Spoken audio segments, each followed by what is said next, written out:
अहमदाबाद पूरी ट्रेन के अंदर कवर्धा जिले के संत आसाराम जी बापू के कुछ भक्त थे, अहमदाबाद शिविर भर के आ रहे हैं। ऐसी दिवाली मैं अपने घर में कभी नहीं मनाया हूँ और मेरा मन करता है कि मैं हर बार की दिवाली वहाँ पे मनाऊँ। आरोप में एक रत्ती भर सच्चाई नहीं है। बापू पे आरोप है, निराधार है, ये तो पूरी दुनिया बोल रही है। सुब्रमण्यम स्वामी जी और कई वकील है जो प्रसिद्ध वकील हैं, उन लोग स्पष्ट बोल रहे हैं कि बापूजी निर्दोष हैं। मैं सरकार से बस यही आग्रह करूँगा कि जल्द से जल्द बापूजी को रिहा करें। लेकिन षड्यंत्र के तहत उसको बापूजी को छोड़ा ही नहीं जा रहा है। जिस संत ने पूरी अपनी जिंदगी पूरे समाज के उत्थान में लगा दिया, उनको एक दिन का पैरोल नहीं दिया जा रहा है। मैं सरकार से निवेदन करता हूं कि पूज्य बापू को शीघ्र से शीघ्र रिहा करना चाहिए। और मैं अपने बापूजी से भी एक आग्रह करना चाहता हूं कि स्वामी हो तुम दुनिया के, स्वामी हो तुम दुनिया के, फिर इतना क्यों सहते हो? कुप्रचार के आंधी में इतने शांत क्यों रहते हो? कुप्रचारक दुराचारी लोगों को अब तो सबक सिखाना होगा।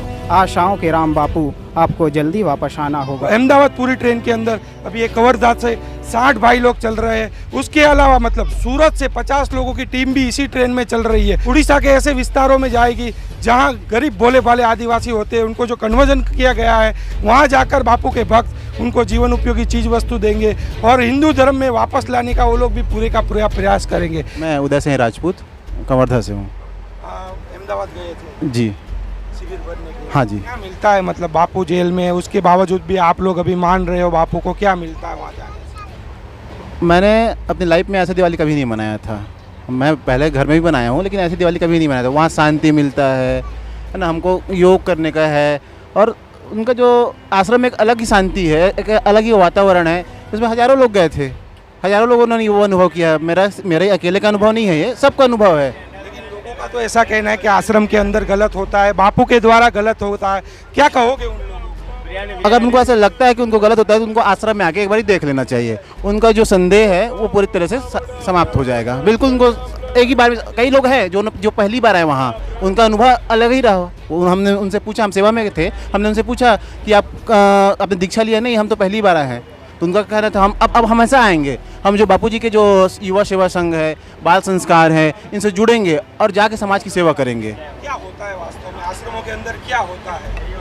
जो हमारी पुरानी जो ऋषि परंपरा थी, ऋषि मुनि की जो परंपरा थी आश्रम में, वही चल रहा है भाई। बच्चों को संस्कार दिया जा रहा है, बच्चों के लिए शिविर भरा जा रहा है। इतना आपाधापी के समय में किसके पास इतना समय है कि जो इन सब को करे? लेकिन बापूजी के मुख्य उद्देश्य है कि समाज बेहतर हो, और वो हमारे जो बच्चे हैं हमारे, वो युवा पीढ़ी, भविष्य के हमारे ही कर्णधार है, न्यू है। तो बापूजी का पूरा फोकस उनको है और सबको ही अध्यात्म में लगाने के लिए है।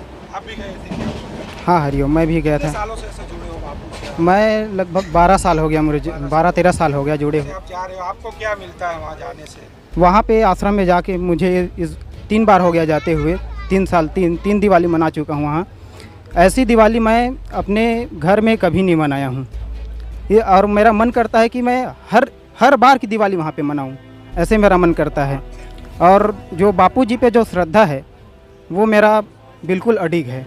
आरोप अलग बात है, आरोप लगे हैं, झूठे आरोप लगे हैं, ये तो हमें पता है और कहीं ना कहीं ये दुनिया वालों को भी पता है। लेकिन फिर भी एक राजनीतिक षड्यंत्र के अंतर्गत बापूजी को जेल के अंदर रखा गया है। इसलिए मैं सरकार से बस यही आग्रह करूंगा कि जल्द से जल्द बापूजी को रिहा करें। और मैं अपने बापूजी से भी एक आग्रह करना चाहता हूं कि स्वामी हो तुम दुनिया के, स्वामी हो तुम दुनिया के, फिर इतना क्यों सहते हो? स्वामी हो तुम दुनिया के, फिर इतना क्यों सहते हो? कुप्रचार के आंधी में इतने शांत क्यों रहते हो? कुप्रचारक दुराचारी लोगों को अब तो सबक सिखाना होगा। आशाओं के राम बापू, आपको जल्दी वापस आना होगा। तो भक्तों की यही आस है कि जल्द से जल्द बापू भक्तों के बीच आए। जो बापू पे आरोप लग रहे हैं, क्या कहोगे उसके विषय में? बापू पे आरोप है, निराधार है, ये तो पूरी दुनिया बोल रही है। भाई अगर ये इस सदी का सबसे बड़ा अन्याय है ये, जो जिस संत ने पूरी अपनी ज़िंदगी पूरा 52 साल अपने पूरे समाज के उत्थान में लगा दिया, उनको एक दिन का पैरोल नहीं दिया जा रहा है। और जो अपराधी हैं उनको पैरोल मिल जाता है, वो तो बरी हो जाते हैं। मतलब बापू की रिहाई होनी चाहिए? बिल्कुल होनी चाहिए। बापू की रिहाई वो हमारे देश के लिए है वो, और बापूजी जो भी कर रहे हैं हमारी संस्कृति की रक्षा के लिए और देश की रक्षा के लिए कर रहे हैं। मतलब आरोपों में कोई सच्चाई नहीं है? आरोप में एक रत्ती भर सच्चाई नहीं है। क्योंकि देखना मीडिया ने शुरू में क्या किया, रात दिन पेड मीडिया जो थे रात दिन बापूजी के लिए लगातार चैनल दिखा रहे थे। आप भी नोटिस किए होंगे, मतलब 24 घंटे बापूजी का कोई भी एक आता था तो उसको बना के दिखाना। अभी वही पत्रकार लोग कोर्ट का चक्कर काट रहे हैं, लेकिन उस चीज़ों को नहीं दिखाया जा रहा है। बापूजी के लिए विदेशों से पैसे लेकर कितना षड्यंत्र किया है। जो वकील लोग हैं वो स्पष्ट रूप से बोल रहे हैं, जैसे कि राम जेठमलानी, सुब्रमण्यम स्वामी जी और कई वकील हैं जो प्रसिद्ध वकील हैं, उन लोग स्पष्ट बोल रहे हैं कि बापूजी निर्दोष हैं। उनके जो डॉक्यूमेंट देख के स्पष्ट बोल रहे हैं कि वो टिक ही नहीं सकता, लेकिन षड्यंत्र के तहत उसको बापूजी को छोड़ा ही नहीं जा रहा है। और जो दोषी हैं उनको ना कई हमारे देश में प्रत्यक्ष कई दोषी हैं, उनको छोड़ दिया गया है। ये सरासर बहुत बड़ा अन्याय है। इसलिए मैं सरकार से निवेदन करता हूं कि पूज्य बापू को शीघ्र से शीघ्र रिहा करना चाहिए। सरकार से बस यही मांग करना चाहता हूं कि बापूजी को जल्द से जल्द रिहा करें, क्योंकि वे हमारे बीच आए इस देशवासियों के लिए। और ये बापूजी सिर्फ देशवासियों के लिए नहीं, पूरे विश्व के लिए एक महान विभूति है। हमारे हिंदू संस्कृति के लिए प्रेरणा स्रोत है हमारे बापूजी। बापूजी की सेवा कार्य में एक ही मैं गिना रहा हूँ, अभी है तो बहुत सारे, एक ही गिना रहा हूँ कि वैलेंटाइन डे की जगह मातृ पितृ पूजन दिवस। एक समय था आज से 4-5 साल पहले कि वैलेंटाइन डे के दिन हजारों करोड़ों का व्यापार होता था, लेकिन जब से मातृ पितृ पूजन दिवस हो रहा है, क्या हिंदू मुसलमान ईसाई के बच्चे नहीं मना रहे? सब मना रहे हैं। क्या सबकी माता पिता खुश नहीं है? तो ये लोगों को भी समझ आना चाहिए, लोगों को भी समझ आ रहा है कि बापूजी जो है जो भी कर रहे हैं देश हित और सबके हित में कर रहे हैं। धर्मांतरण का कार्य इतना खुलेआम चल रहा है, तो बापूजी ने हमेशा भंडारे का कार्य, जैसे हम ही लोग कवर्धा जिले में आदिवासी क्षेत्र है, वहाँ पे इतना धर्मांतरण कार्य हुआ है बहुत ज़्यादा।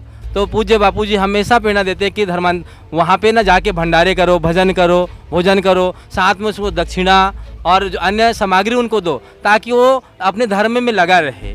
ये बापूजी हमें हमेशा प्रेरणा दिया है। इसलिए हम लोग इस वर्ष भी 2-2, 3-3 बार भंडारे करके आए हैं यहाँ पे जी। तो इनका भी यही कहना है और हिंदुवादी संगठनों का भी यही कहना है और बीजेपी के बड़े नेता सुब्रमण्यम स्वामी का भी यही कहना है कि कहीं ना कहीं मतलब संत आसाराम जी बापू ने जो धर्मांतरण पर रोक लगाई थी, जो भोले भाले आदिवासी होते हैं ईसाई मिशनरियाँ उनको कन्वर्ट करके उनको ईसाई बनाती थी, तो बापू और बापू के भक्तों ने उनको फिर से घर वापसी करवाई। इसी वजह से संत आसाराम जी बापू को फंसाया गया। इसी वजह से संत आसाराम जी बापू पिछले 10 सालों से जोधपुर की जेल के अंदर है। और इसी ट्रेन के अंदर मतलब अहमदाबाद पूरी ट्रेन के अंदर अभी एक कवर्धा से 60 भाई लोग चल रहे हैं। उसके अलावा मतलब सूरत से 50 लोगों की टीम भी इसी ट्रेन में चल रही है। उड़ीसा के ऐसे विस्तारों में जाएगी जहां गरीब भोले भाले आदिवासी होते हैं, उनको जो कन्वर्जन किया गया है, वहां जाकर बापू के भक्त उनको जीवन उपयोगी चीज़ वस्तु देंगे और हिंदू धर्म में वापस लाने का वो लोग भी पूरे का पूरा प्रयास करेंगे। कैमरामैन रंजन के साथ नीलेश ठक्कर, अहमदाबाद पूरी ट्रेन से प्रेस की ताकत।